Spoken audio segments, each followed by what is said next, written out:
You know what's funny about the Galactic Council? They spent 3 centuries building the most sophisticated diplomatic infrastructure in known space, created elaborate protocols for first contact with primitive species, and established a whole bureaucracy dedicated to peaceful integration of emerging civilizations.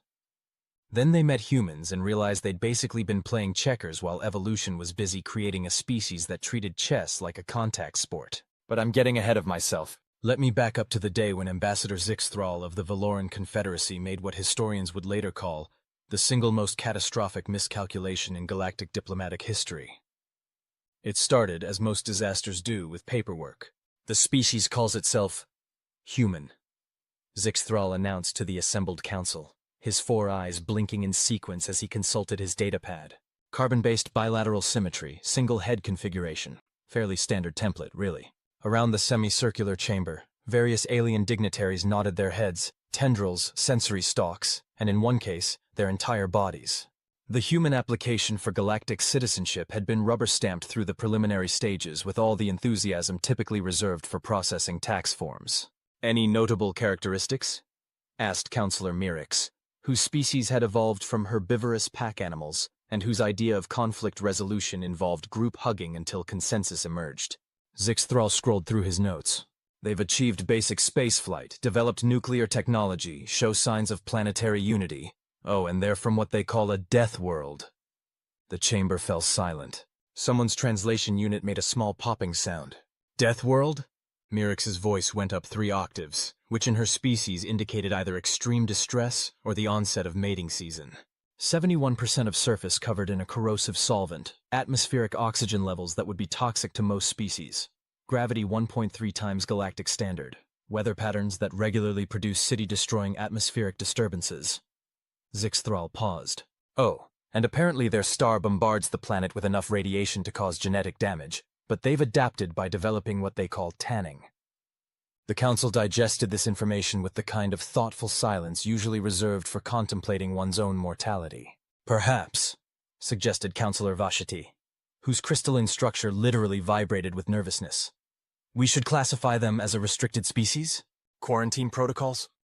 Very slow integration over several millennia? Nonsense, Zixthral waved a dismissive appendage. They're a young species, barely 10,000 years of recorded history. How dangerous could they be? Besides, their application specifically mentions they're sending diplomatic representatives. Diplomats, colleagues, the most peaceful profession in the galaxy. And that's how the Galactic Council made its first mistake. See, when humans say diplomatic representatives, they mean something very different from what the rest of the galaxy means. The galaxy thinks diplomacy is about finding common ground, building bridges, creating win-win scenarios through careful negotiation and cultural understanding. Humans think diplomacy is war by other means, and they're really, really good at war. Chapter 2. The delegation arrives.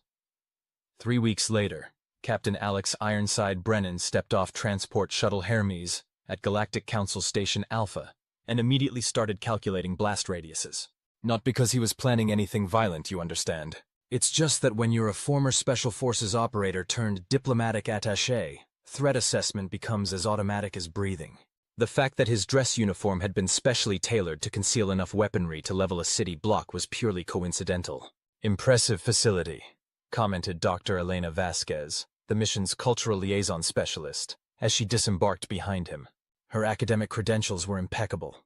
Triple doctorate in xenoanthropology, linguistics, and psychological warfare. The last one wasn't listed on her business cards. Certainly is, agreed Commander William Bull Harrison, the trade representative.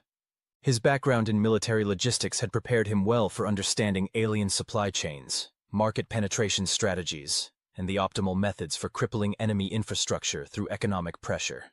I count 17 different species in the Welcome Committee alone. The greeting party was indeed impressive. A carefully curated selection of the galaxy's most diplomatic races, chosen specifically to make humanity feel welcome and unthreatened. There were the butterfly-like Zephyrians, known for their delicate artistic sensibilities, the scholarly archivists with their towering, book-like bodies, the aquatic deep-minders who literally couldn't survive outside their mobile water tanks. It was, in short, exactly the kind of soft, intellectual, academic gathering that humans had been steamrolling for thousands of years. Welcome, honored humans! Zixthral glided forward on his anti-grav platform, all four arms spread in what his species considered a gesture of peace. I am Ambassador Zix Thrall, chairman of the Integration Committee. We are delighted to begin formal diplomatic relations. Brennan stepped forward and something interesting happened. Without consciously meaning to, every human present shifted slightly, creating a formation that looked casual and friendly while actually providing overlapping fields of fire and multiple exit strategies. It was the kind of movement that takes a lifetime of military training to perfect, and they did it like breathing. Ambassador Zix Thrall. Brennan's smile was warm, professional, and somehow managed to convey that he could kill everyone in the room with a plastic spoon. Captain Alex Brennan, representing Earth's interests, we're honored by your invitation. Wonderful. Simply wonderful. Zix Thrall bobbed with excitement. Now we have prepared a comprehensive orientation program. We'll start with galactic law, then move through trade regulations, cultural sensitivity training. Actually, Dr. Vasquez interjected smoothly. We were hoping to begin with a survey of current galactic politics. Who are the major powers? What are the primary sources of conflict? How are resources allocated? The alien delegation exchanged glances. This was not the sort of question usually asked by new species. Most emerging civilizations were primarily concerned with things like, how do we join the galactic internet? And, what's the closest place to get decent antimatter fuel? Well, Zix Thrall said slowly, there aren't really any major powers as such. The galaxy operates on consensus-based democracy. As for conflict, he paused. The last significant military action was the grain shortage war of 2387, which was resolved through a strongly worded letter and an agreement to share agricultural techniques. Bull Harrison nearly choked, trying not to laugh. A grain war? Resolved with a letter? The casualties were quite serious, Zix Thrall said defensively. Nearly 14 beings required counseling for stress-related disorders. The humans absorbed this information with the kind of stunned silence usually reserved for learning that your local elementary school has successfully negotiated nuclear disarmament treaties. I see, Brennan said carefully. And how do you handle, let's say, disagreements over territorial boundaries? Oh, we have a committee for that. The Territorial Mediation Board. They use advanced computer modeling to determine optimal resource distribution based on need, population density, and ecological impact. Very fair, very scientific. Uh-huh. Brennan looked at his colleagues, who were all wearing the same expression of barely contained disbelief. And if someone disagrees with the computer's decision? Well, they file an appeal, of course. The appeals board reviews all contested decisions within 18 to 24 months. Months, Harrison repeated flatly. Sometimes longer if the case is complex. But don't worry. During the appeals process, the disputed territory is maintained in stasis to prevent any changes that might affect the outcome. Dr. Vasquez leaned forward with the kind of academic curiosity that had historically preceded very bad things for her subjects. Ambassador, in your species' history, how do you typically resolve, let's call them irreconcilable differences between groups? Oh, we don't have those, Zix Thrall said cheerfully. If two groups can't reach consensus, we keep talking until they do. The longest recorded mediation session was 4 years, 3 months, and 16 days. Everyone was very tired by the end, but we reached a solution that made everyone happy. The humans were very quiet for a very long time. Finally, Brennan cleared his throat. That's very enlightening, Ambassador. We look forward to learning more about your fascinating civilization. But what he was actually thinking was, dear God, we're dealing with a galaxy full of sheep, and they just invited the wolves to dinner. Chapter 3. The Learning Curve. The next few days were what Dr. Vasquez would later describe in her classified report as an intensive course in galactic naivety, with practical applications in strategic advantage assessment.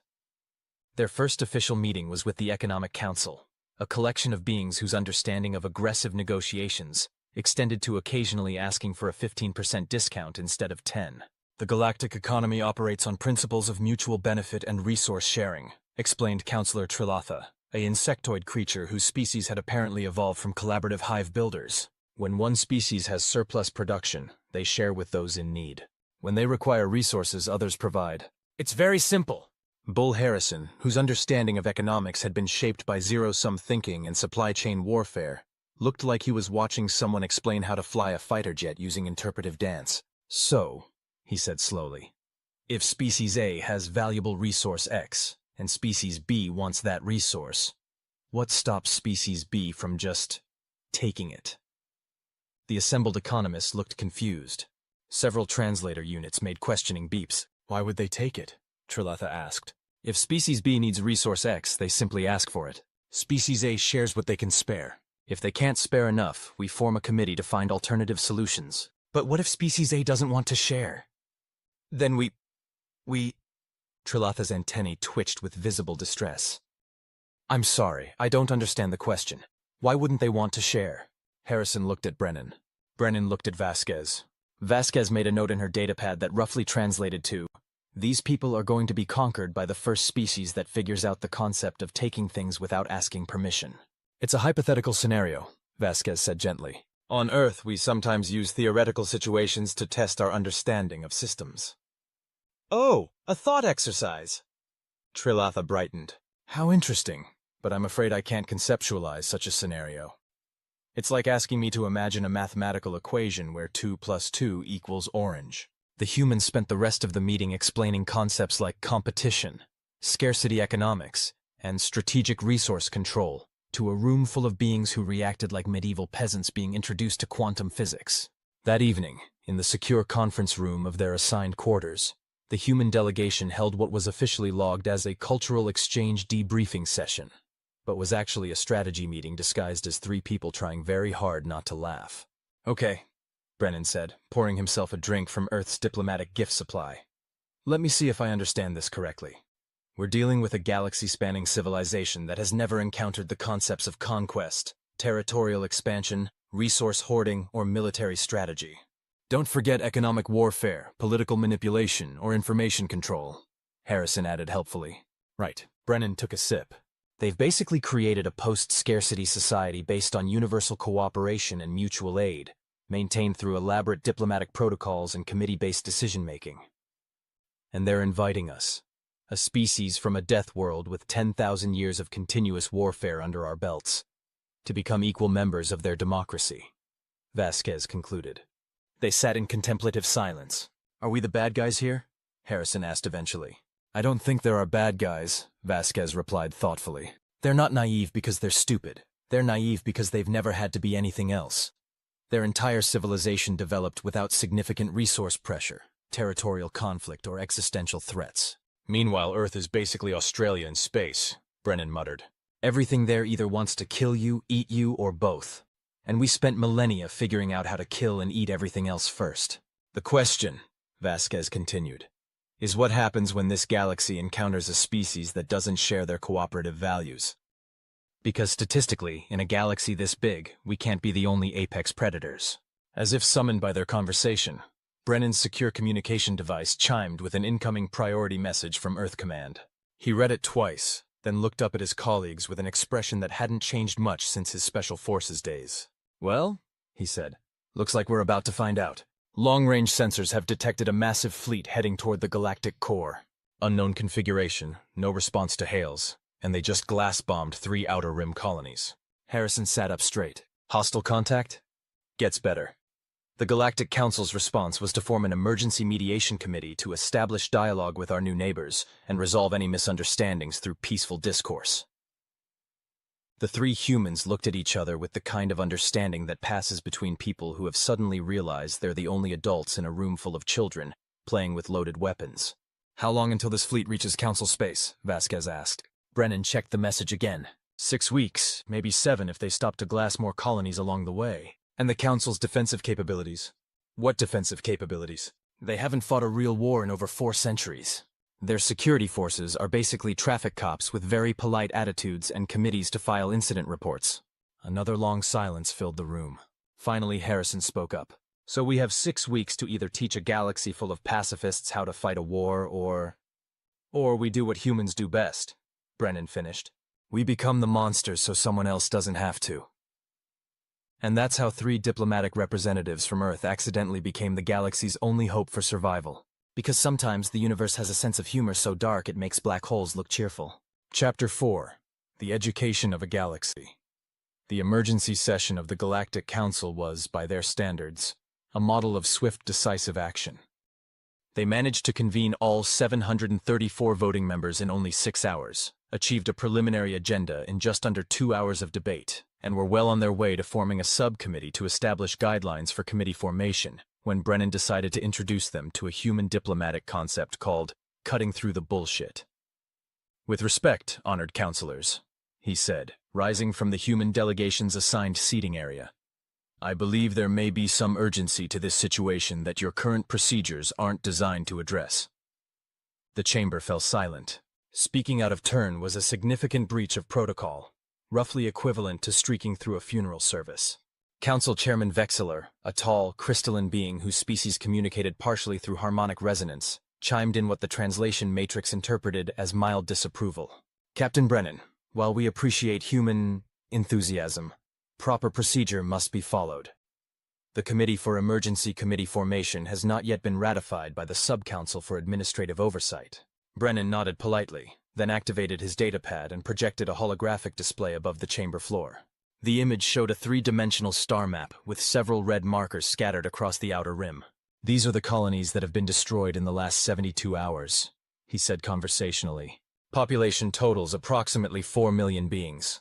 The attack pattern suggests the hostile fleet is moving in a direct line toward this station." A ripple of concerned harmonics passed through the chamber.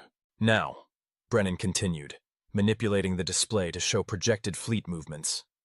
"Based on their current speed and trajectory, they'll arrive here in 37 days, 14 hours, and approximately 23 minutes. Give or take an hour for orbital mechanics." The concern ripples became more pronounced.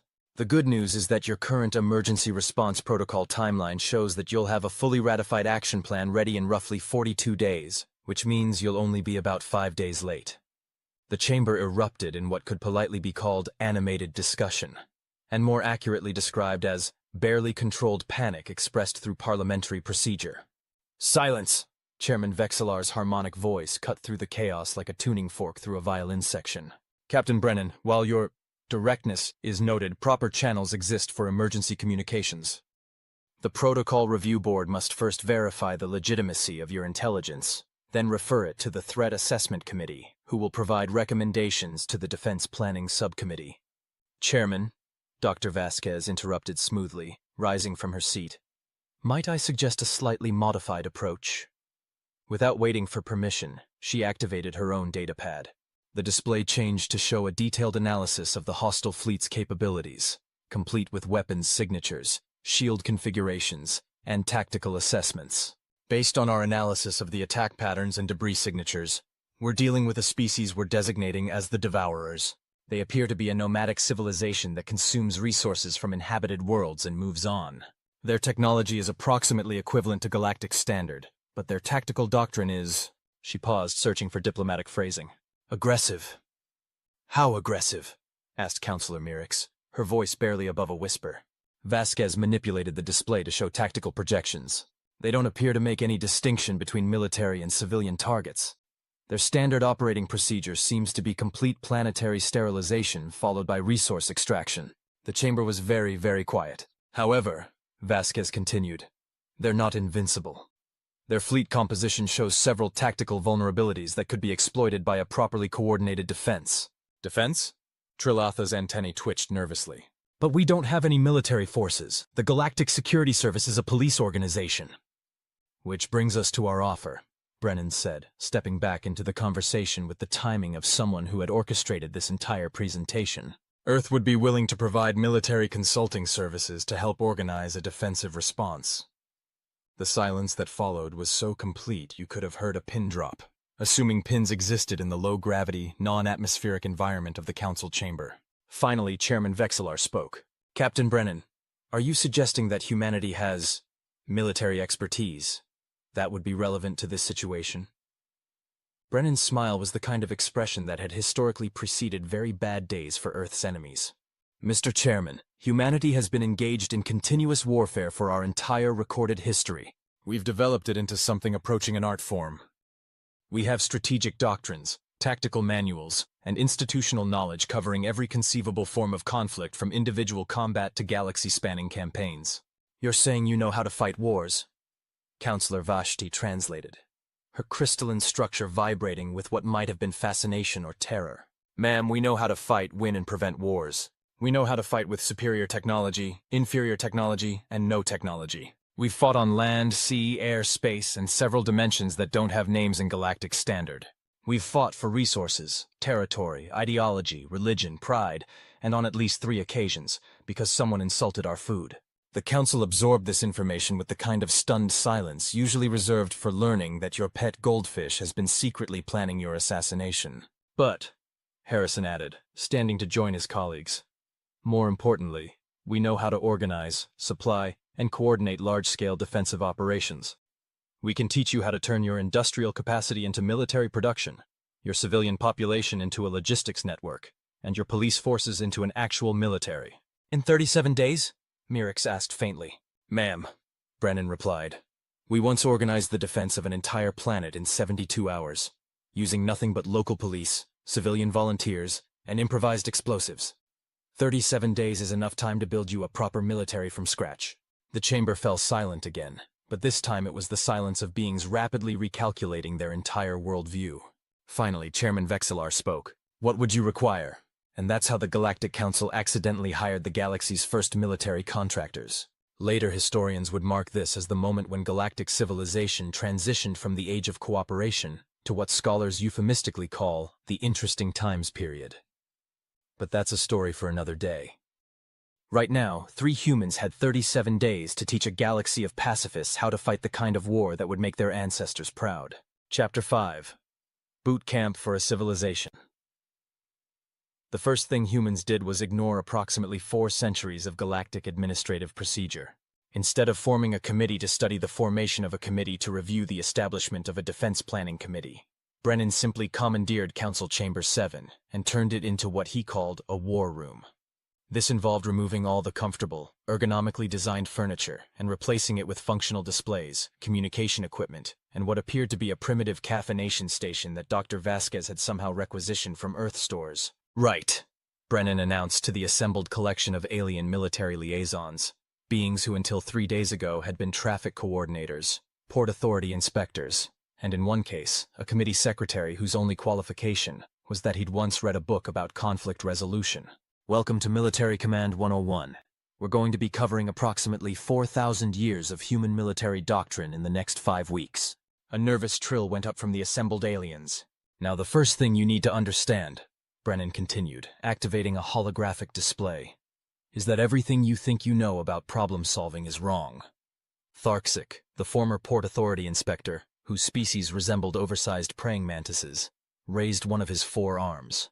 Captain, with respect, we have very sophisticated problem-solving methodologies. Our consensus-building protocols have resolved countless disputes through careful consideration of all stakeholders' needs. Excellent, Brennan replied. How long does your average consensus-building session take? Well, for simple issues, perhaps 6 to 8 weeks. More complex problems might require several months of careful deliberation. Congratulations, Brennan said cheerfully. In military terms, that qualifies as dead before you knew you were in danger. Commander Harrison will now explain the concept of time-critical decision-making. Harrison stepped forward, his expression somewhere between amused and terrified. Ladies, gentlemen, and diverse sentient beings, you're about to learn about something called the OODA loop. Observe, orient, decide, act. In combat, the side that can complete this cycle faster wins. In your case, you've been stuck in the orient phase for the last 400 years. He activated another display showing combat scenarios. Let's try a simple exercise. You're commanding a fleet. Enemy ships are approaching from 3 vectors. You have 6 minutes before they're in firing range. What do you do? Tharxic raised his arm again. We form a contact committee to establish communication protocols, then attempt to determine the nature of their grievance against us. The other aliens nodded approvingly. Harrison looked at Brennan. Brennan looked at Vasquez. Vasquez made another note in her datapad that roughly translated to, "We're going to need a bigger miracle." Alternative approach, Harrison continued patiently. You identify the threat, assess your tactical options, make a decision and execute it. Total time, approximately 30 seconds. 30 seconds, squeaked Vriloth, a small furry creature whose species had evolved from communal nest builders. But what if we make the wrong decision? Then you adapt and make a better decision. The key is that you're still alive to make decisions. But what about the ethical implications? The potential for civilian casualties? The long-term diplomatic ramifications? Harrison paused, then spoke with the kind of patience typically reserved for explaining fire safety to kindergarteners. Vriloth, in 30 seconds, If you don't make a decision, there won't be any civilians left to have casualties, and the diplomatic ramifications will be limited to, we all got turned into space debris. This was how the aliens discovered the human concept of triage thinking, the ability to prioritize immediate survival over long-term optimization. It was, they found, a very disturbing concept. Meanwhile, in another commandeered chamber, Dr. Vasquez was introducing the Galactic Intelligence Services, all three of them, to the concept of information warfare. Intelligence gathering, she explained to a room full of beings whose idea of espionage involved politely asking other species to fill out survey forms about their military capabilities, is not just about collecting information. It's about understanding your enemy's decision-making process, predicting their actions, and finding ways to disrupt their plans. Chief Inspector Zethal of the Galactic Information Service, whose job had previously consisted mainly of filing reports about trade route efficiency, raised a tentacle. Dr. Vasquez, are you suggesting we spy on other species without their consent? I'm suggesting you gather the information necessary to keep your civilization from being wiped out, Vasquez replied. But let's start with something simpler. What do you know about the Devourer fleet's command structure? Zethal consulted his datapad. Well, we sent them a diplomatic inquiry requesting their organizational chart, but they haven't responded yet. Vasquez stared at him for a long moment. You asked them directly? Of course. Protocol requires formal information exchange procedures for all interspecies contact. And when they didn't respond to your polite request for their battle plans, we sent a follow-up message with an apology, in case our initial communication had been culturally insensitive. Vasquez made a note that simply read, I need a drink. A very large drink. Let me introduce you to a human concept called operational security, she said. Rule 1. Enemies don't share their plans with you, just because you ask nicely.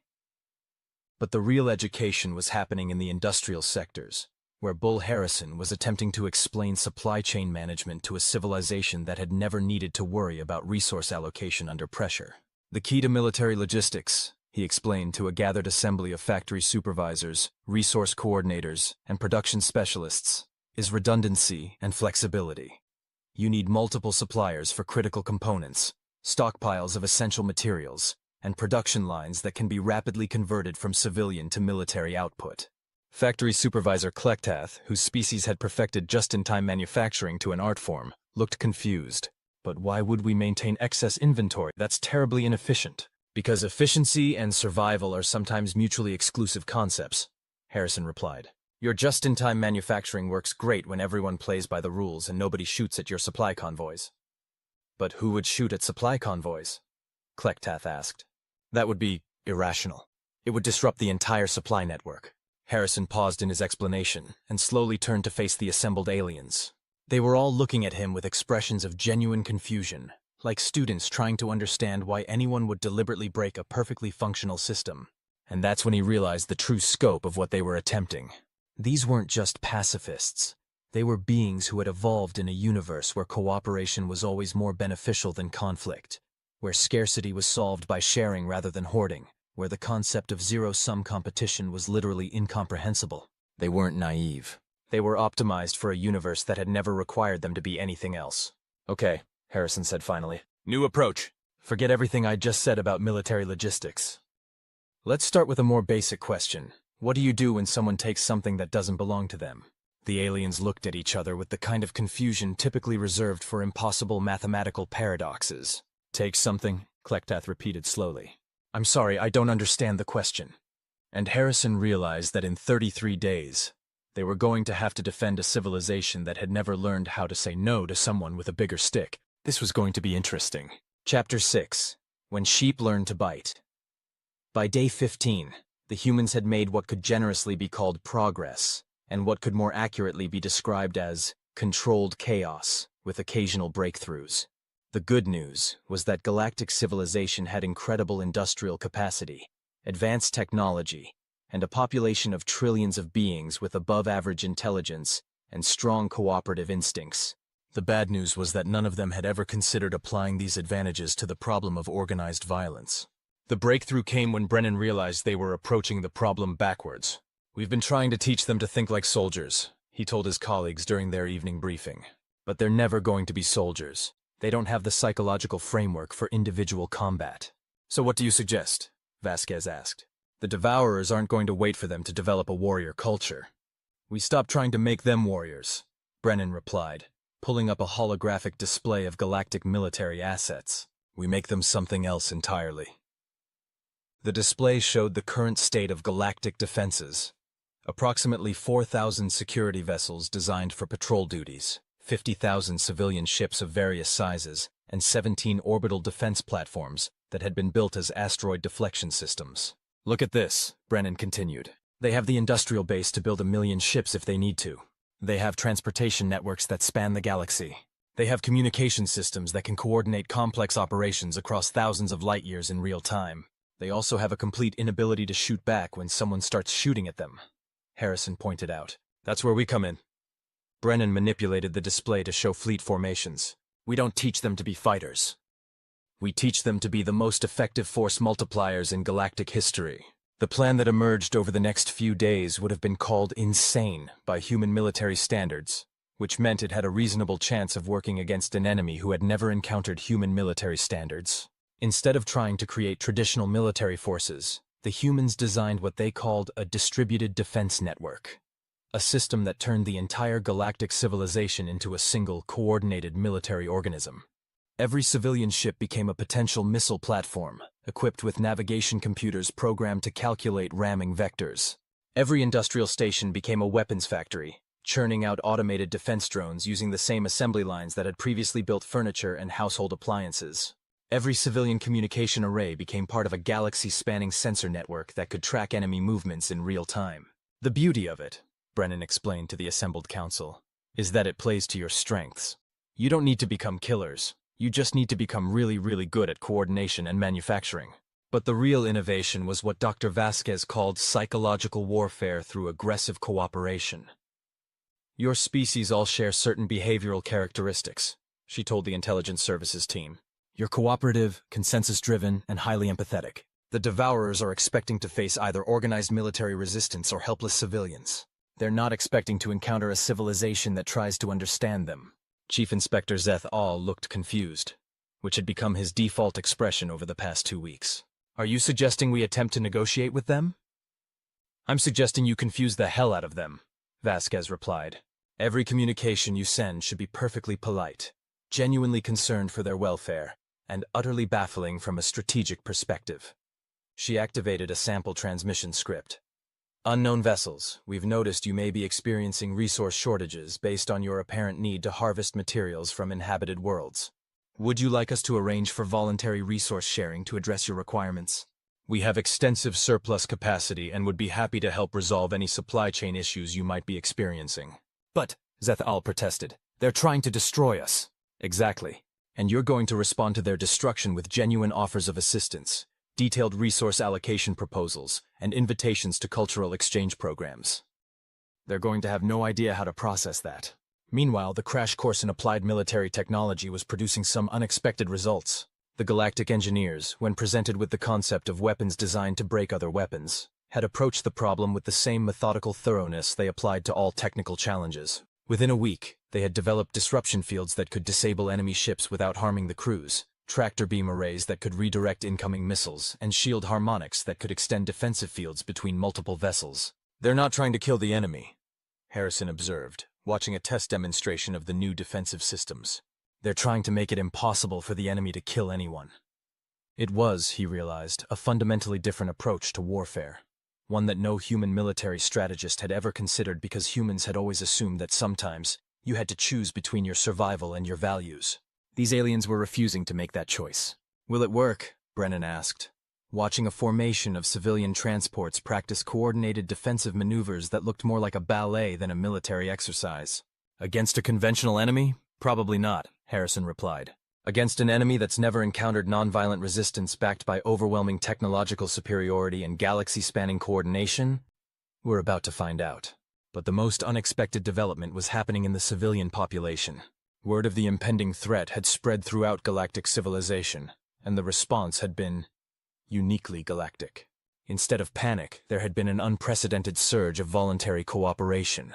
Civilian ships were reporting for defensive duty at rates that overwhelmed the registration systems. Industrial capacity had been voluntarily converted to military production without any central coordination. Individual beings were creating their own defensive preparations, not weapons but shields, medical supplies, and refugee support networks. "They're not preparing to fight," Vasquez observed, reading reports from across galactic space. "They're preparing to survive, and to make sure everyone else survives too." "Is there a difference?" Brennan asked. Vasquez looked at him with the expression of someone who had just realized something profound. "Maybe that's exactly the point." Chapter 7. The Devourer Fleet arrives on day 36. Long-range sensors detected the Devourer fleet dropping out of hyperspace at the edge of the system. What they found waiting for them was unlike anything in their extensive history of conquest. The defenses consisted of approximately 50,000 vessels arranged in what appeared to be a completely random pattern throughout the system. No battle lines, no strategic positioning, no obvious command structure. From a military perspective, it looked like someone had taken a handful of ships and thrown them at a star chart. Admiral Kethvar of the Devourer fleet studied the tactical display with the kind of confusion reserved for encountering something that violated basic principles of reality. "Status report," he growled to his tactical officer, whose species had evolved from pack hunters and whose idea of diplomacy involved deciding which enemy to eat first. "Sir, we're detecting, I'm not sure how to classify it, approximately 50,000 vessels of various configurations. No clear military organization. No weapon signatures that match our databases. They're just sitting there." "Sitting there?" "Yes, sir. No aggressive posturing, no defensive formations. They appear to be arranged for optimal conversation distance." Admiral Kethvar had conquered 47 star systems and had never encountered anything this baffling. In his experience, civilizations responded to the arrival of the Devourer fleet in one of two ways. They either mounted a military defense, which was destroyed, or they attempted to flee, which was also destroyed. This was something entirely new. "Sir," the communications officer interrupted. "We're receiving a transmission from I think it's from all of them simultaneously." "Put it through." The main display activated, showing what appeared to be a committee meeting. Dozens of different alien species were visible in the transmission, all looking directly at the camera with expressions of genuine concern and welcome. "Greetings, travelers," the transmission began. The speaker was Counselor Mirix, whose voice managed to convey both authority and the kind of maternal warmth typically reserved for greeting long-lost children. "We are representatives of the Galactic Council, and we understand you may be experiencing some difficulties." Admiral Kethvar blinked all four of his eyes in sequence. "Difficulties?" "We've reviewed the reports from the Outer Rim territories, and it appears you may be facing severe resource shortages that have required you to harvest materials from inhabited worlds. We want you to know that we're here to help." The Admiral looked at his tactical officer. His tactical officer looked back with an expression that suggested he was reconsidering his career choices. "We're not experiencing resource shortages," the Admiral replied slowly. "We're conquering your territory." "Oh," Mirix brightened. "I think there may be a translation issue. When you say conquering, our linguistic analysis suggests you might mean seeking resources for survival needs. Is that correct?" "No," Admiral Kethvar said with the patience of someone explaining basic physics to a particularly slow child. "I mean conquering, taking control, claiming dominion, destroying your civilization and harvesting your resources." The aliens in the transmission looked at each other with expressions of polite confusion.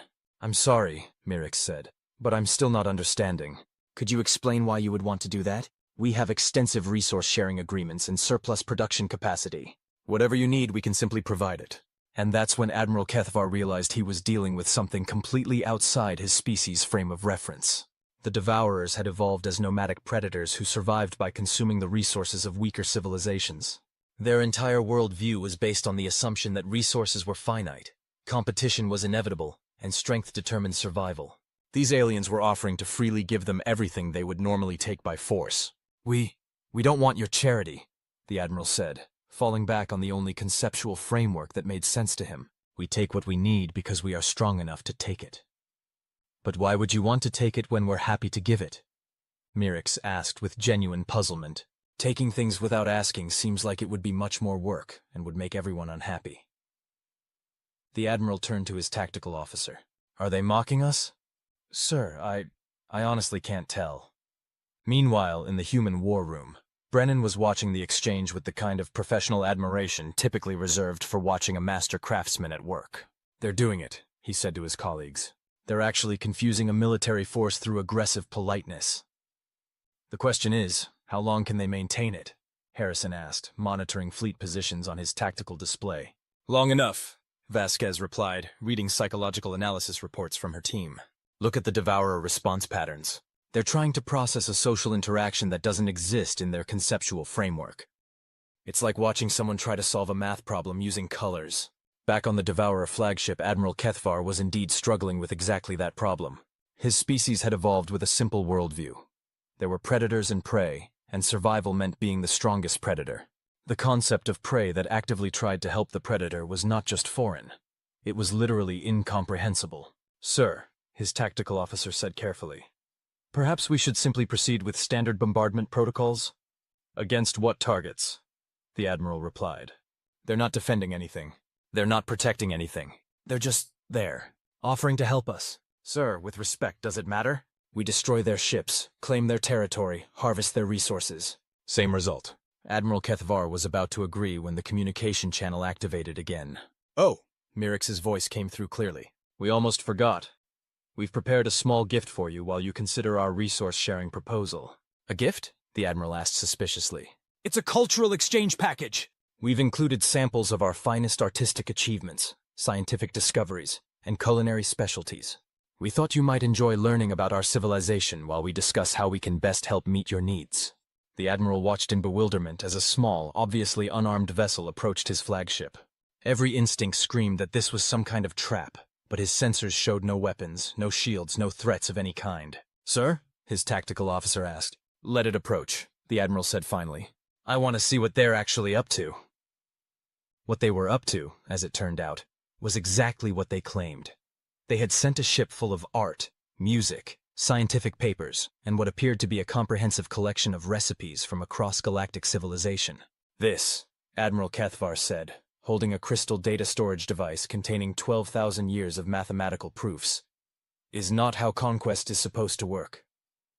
And in the human war room, Brennan was checking his chronometer and preparing for the next phase of the most unusual military operation in galactic history. Psychological disruption phase, complete, he announced. Time to move to phase 2. Which is? Harrison asked. Brennan's smile was the expression of someone who had just realized that sometimes the best way to win a war was to refuse to fight it. We show them what happens when sheep decide they don't want to be eaten. Chapter 8. The Galaxy Bites Back. Phase 2 began when Admiral Kethvar finally lost patience with galactic politeness and ordered his fleet to open fire. What happened next would be studied in military academies for the next 1,000 years, assuming there were any military academies left when it was over. The Devourer fleet launched a coordinated assault on what appeared to be the nearest cluster of civilian vessels. Plasma cannons fired, missiles streaked through space, and energy beams lanced out with enough destructive force to vaporize a small moon. All of it was absorbed harmlessly by defensive fields that suddenly materialized around every ship in the system. What? Admiral Kethvar said very slowly. Was that? Sir, his tactical officer replied, checking his instruments with the kind of desperate concentration usually reserved for defusing explosive devices. Our weapons appear to have had no effect. I can see that. What I want to know is why. The answer came from the Galactic Fleet in the form of another transmission. This one from a being who looked like a cross between a jellyfish and a mathematics professor. Oh my, the transmission began. That was quite impressive. We've never seen plasma discharge patterns quite like yours. Very aesthetically pleasing. Admiral Kethvar felt something that his species hadn't experienced in several millennia. Complete bafflement. You're complimenting our weapons? Well, yes. The energy harmonics are really quite beautiful. We've recorded everything for our cultural archives. Your civilization clearly has a very sophisticated understanding of applied physics. We just tried to destroy you. Yes, we noticed. Thank you for the demonstration. Now, we'd like to show you something we've been working on.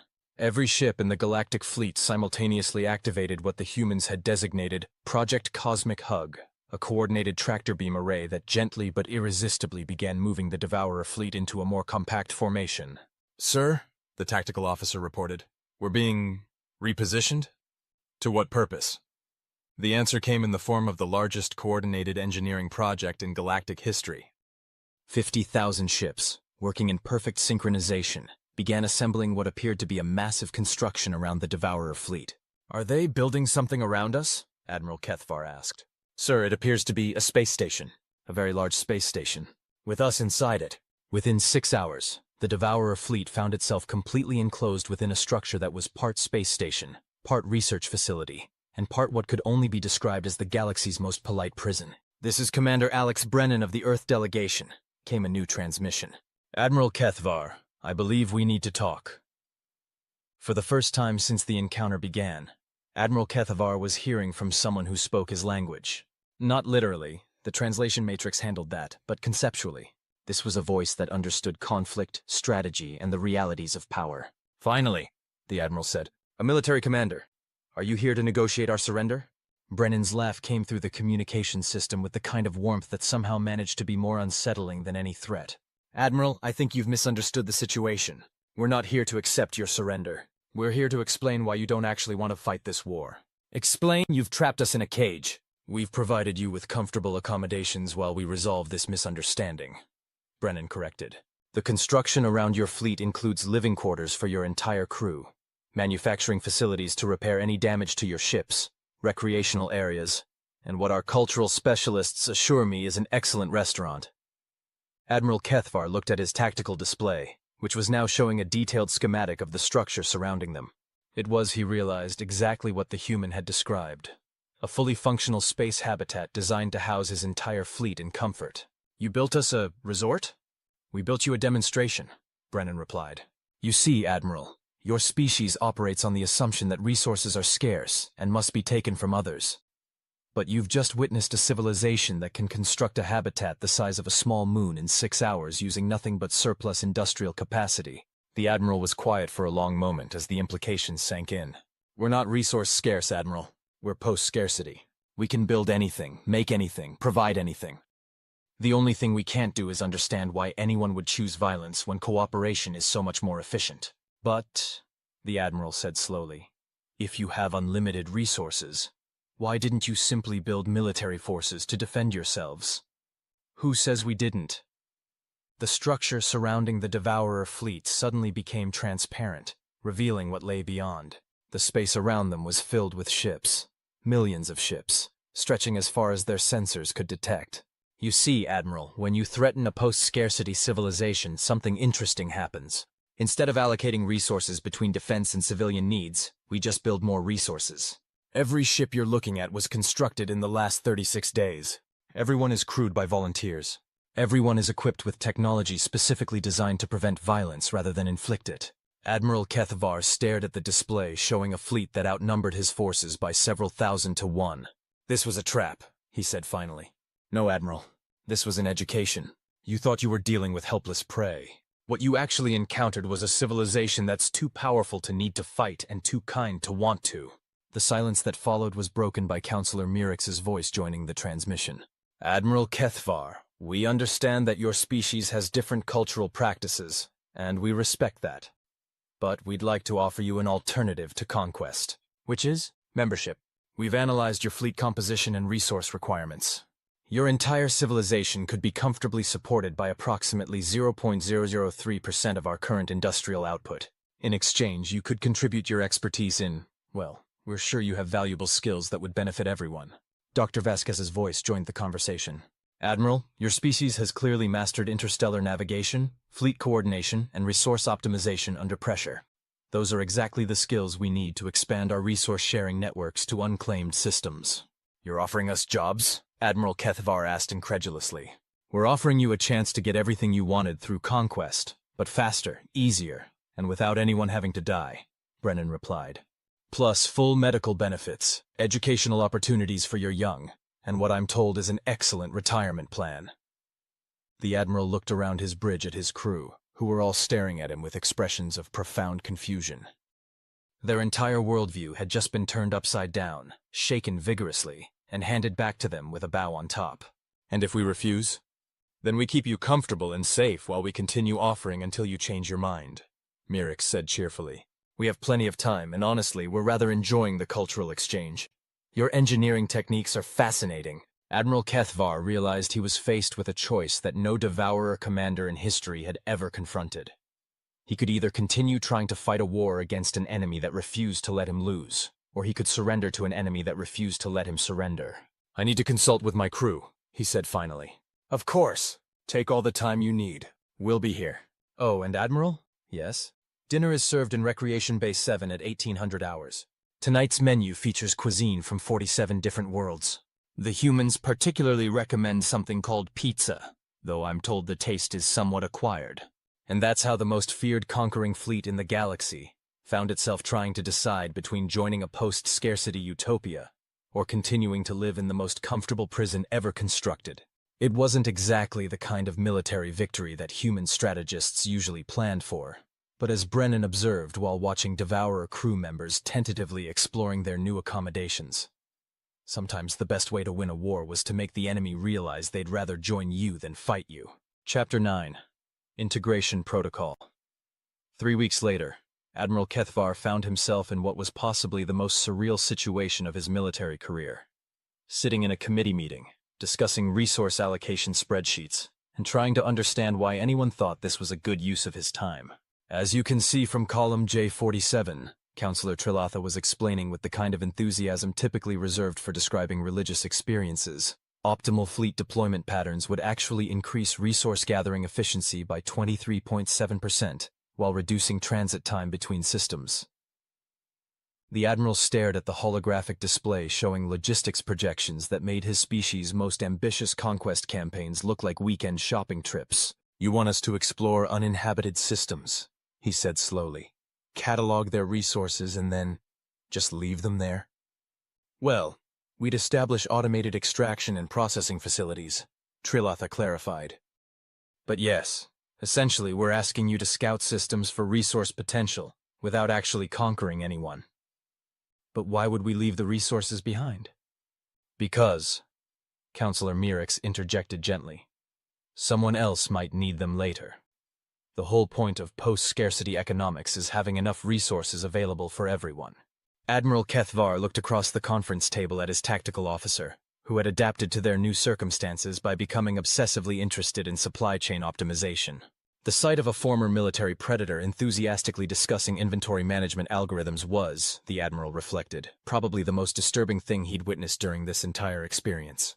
"Sir," the tactical officer said, "their projections show that we could supply our entire civilization's needs for the next 1,000 years using only the systems we've already cataloged in the last month." "And the month after that?" "Well, sir, we'd have different needs by then. Expanded population, new technologies, different priorities. But they estimate that galactic industrial capacity increases by approximately 15% annually, so resource availability actually grows faster than consumption." The Admiral rubbed his temples with 2 of his 4 hands. "Let me see if I understand this correctly. You're telling me that by joining your civilization, we would have access to more resources than we could acquire by conquering systems for the next several thousand years?" "That's a conservative estimate," Trilatha confirmed cheerfully. "We haven't factored in technological improvements or the resource contributions your people would add to the common pool." "This is insane," the Admiral muttered. "This is efficiency," corrected Harrison, who had been quietly observing the integration meetings from the human delegation table. "Admiral, your species spent how long traveling between systems, fighting defensive forces, dealing with insurgencies, and managing conquered territories?" "It varied. Complex campaigns could take decades." "Right. Now you can accomplish the same resource acquisition in a few weeks, with no casualties, no infrastructure damage, and no ongoing security concerns. Plus, instead of having to guard your gains against other conquerors, you're adding them to a collective pool that everyone protects."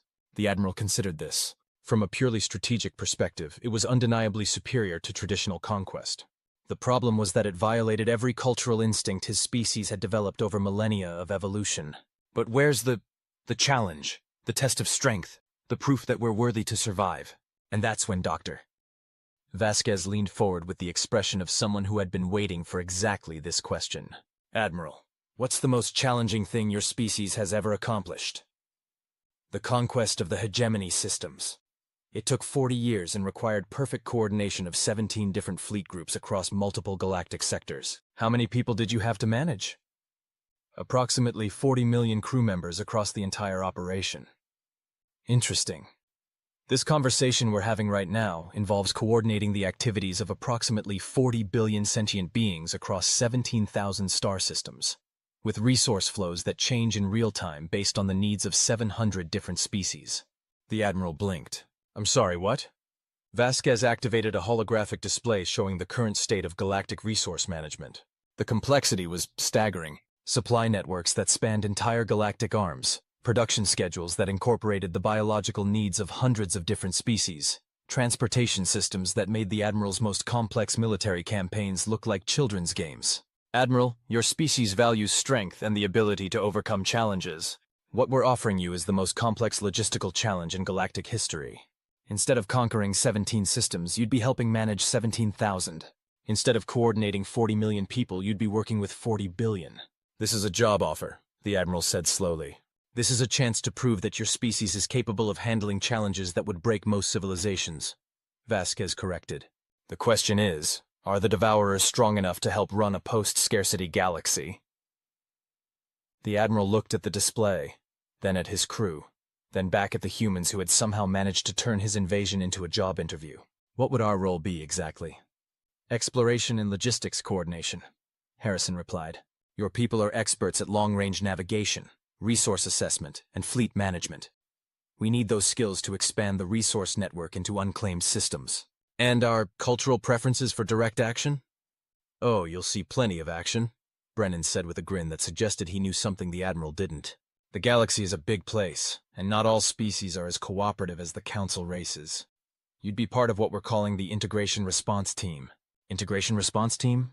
When we encounter species that are resistant to joining galactic civilization, we send in specialists to explain the benefits of cooperation.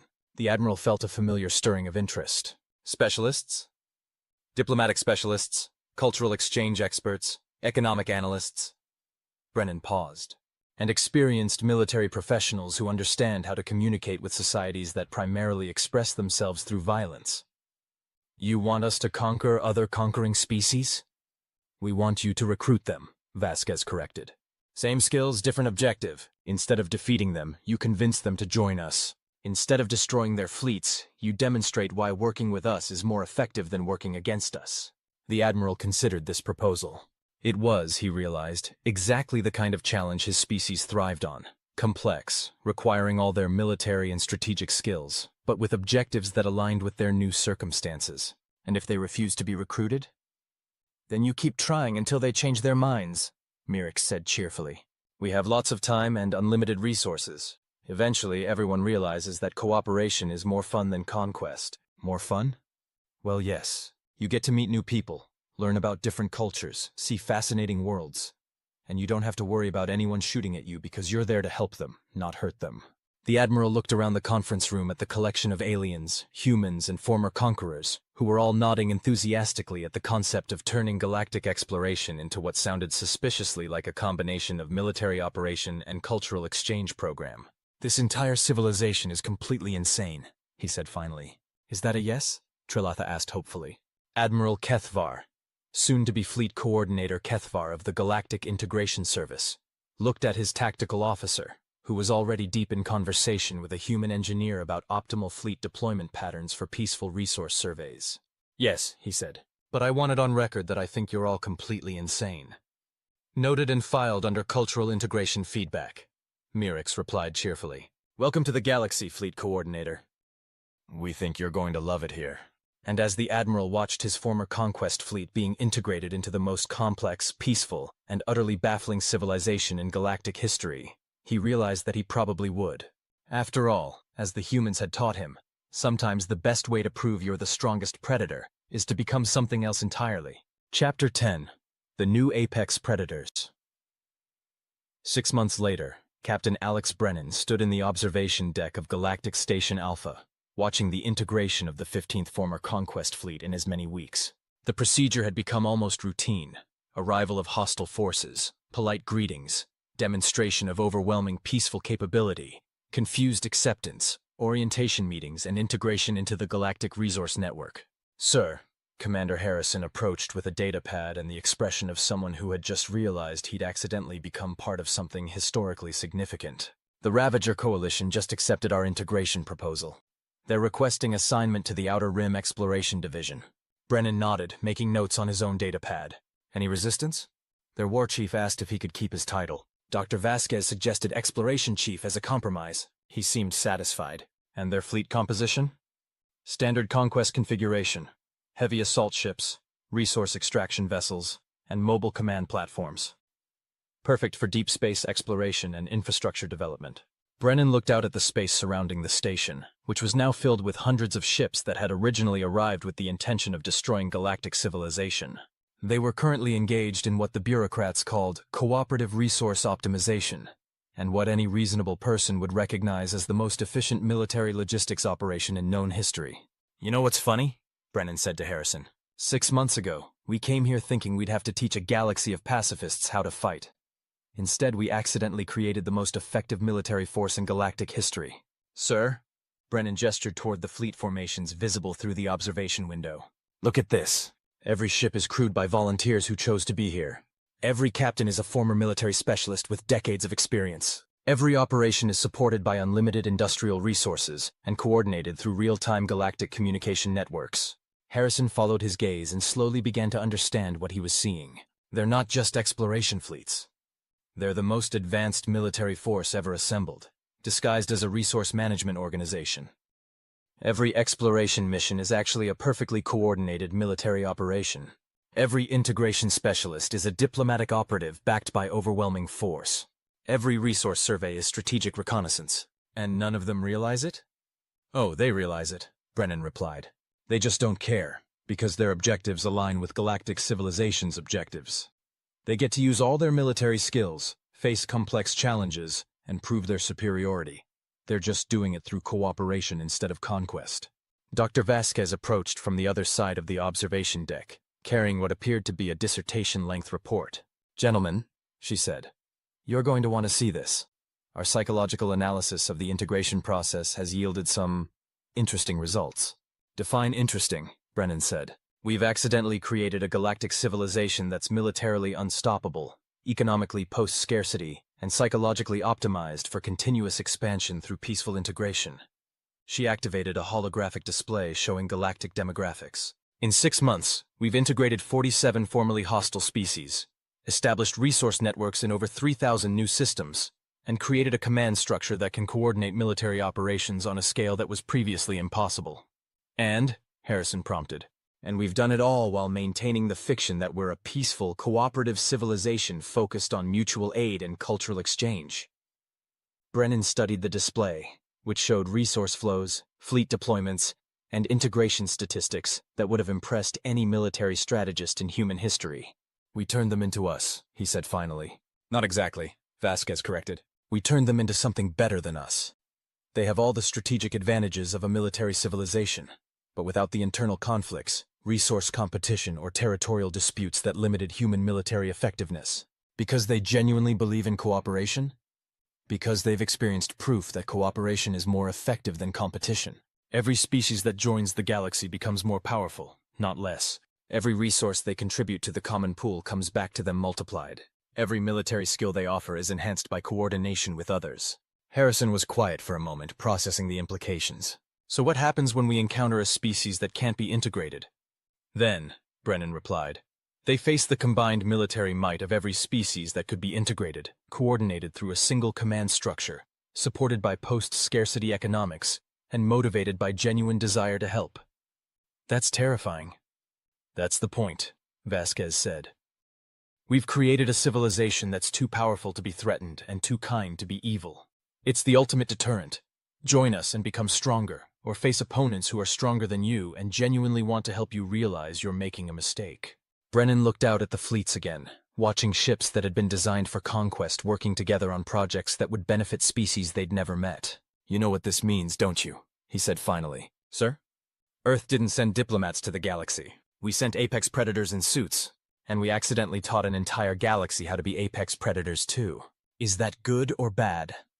Brennan considered the question as he watched a former war chief of the Stellar Reapers enthusiastically explaining optimal supply chain management to a group of council economists. Ask me in 1,000 years, he said. But I suspect that when galactic historians look back on this period, they're going to realize that the day Earth joined the Galactic Council was the day this galaxy stopped being a collection of civilizations and started being something entirely new. Which is? The friendliest military empire in the universe, Vasquez replied. And the most militarily effective, peaceful civilization in galactic history.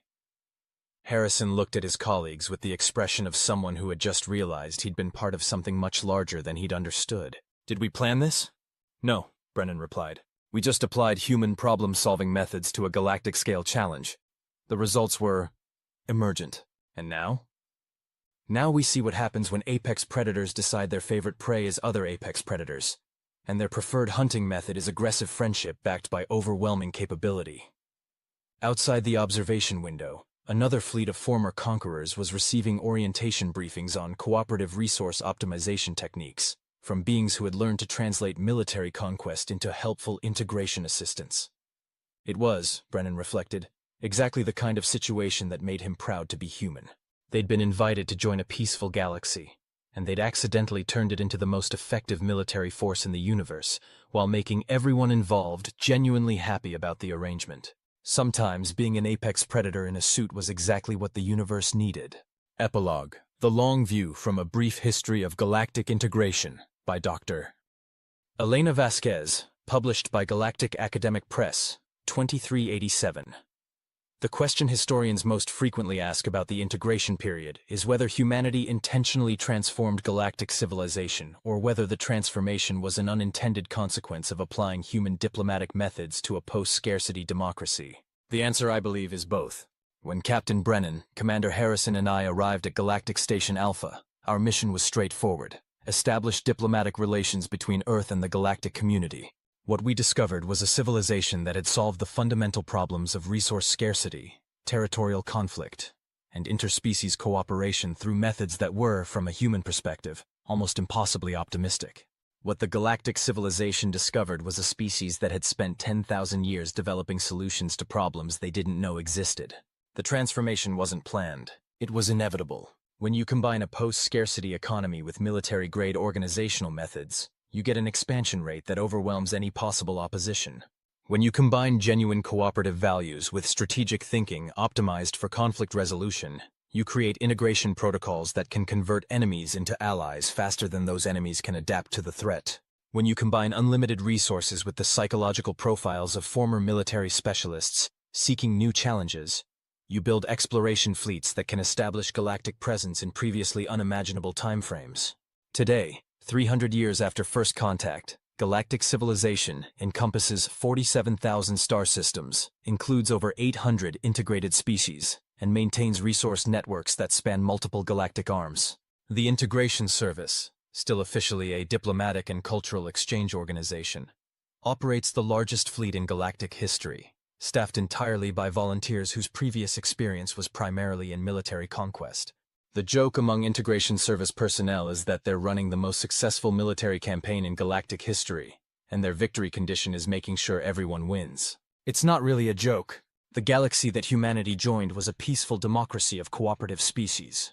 The galaxy that resulted from human integration is still a peaceful democracy of cooperative species. It's just that cooperation now includes concepts like strategic resource prepositioning, diplomatic force projection, and cultural integration through applied military psychology. We didn't militarize the galaxy.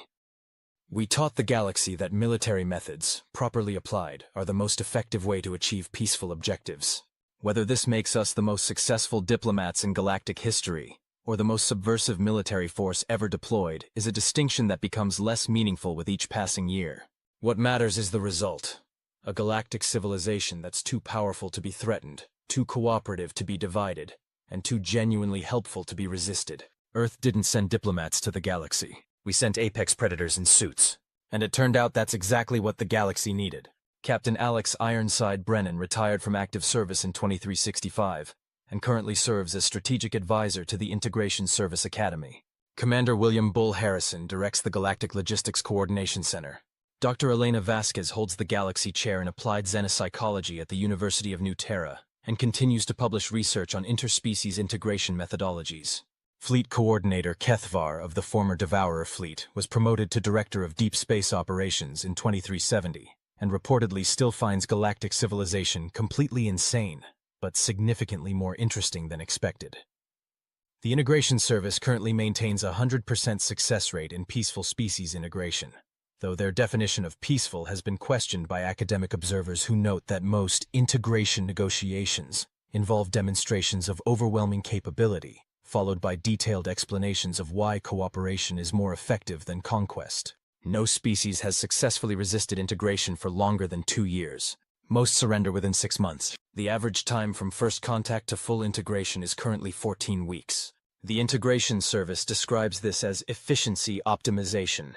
Military historians describe it as the most effective conquest strategy ever developed. The difference, apparently, is a matter of perspective. The at the end author's note.